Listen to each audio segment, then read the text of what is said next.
আসসালামু আলাইকুম এভরিওয়ান। এখন তো ড্রাগনের সিজন। সবাই তো বাজার থেকে অনেক পরিমাণ ড্রাগন কিনে এনে খাবেন, কিন্তু এই যে বড় ড্রাগনগুলো পাওয়া যায় এগুলো কখনোই কিনবেন না। এরকম ছোট সাইজ দেখে কিনবেন। বড়গুলো একদমই খেতে পারবেন না, পোকা থাকে ভিতরে। যতবার আনছি যেগুলো একটু ডেম খেয়ে যায় ওইগুলো বাসায় এনে খাওয়াই যায় না, ভিতরে পোকা। এই জন্য বড় ড্রাগনগুলা কখনোই কিনবেন না আপনারা।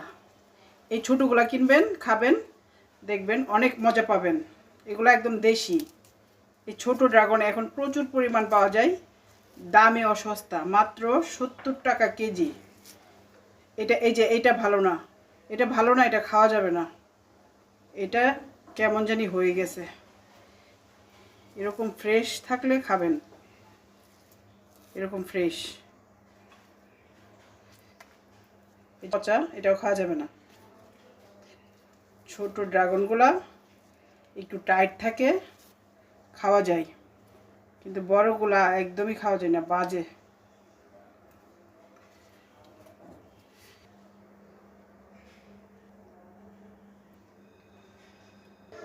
যখন যে ফলের সিজন সেই ফল বেশি বেশি খাবেন, বাচ্চাদেরকে খাওয়াবেন, অনেক ভালো। সিজন ছাড়া কোনো ফল খাওয়াবেন না, ওগুলা ফরমালিন দেওয়া থাকে। আর ছোট ড্রাগনগুলো সবসময় খাবেন। ধন্যবাদ ভিডিওটি দেখার জন্য। আশা করি সবাই উপকৃত হয়েছেন। ভালো থাকবেন সবাই। খুদা হাফেজ।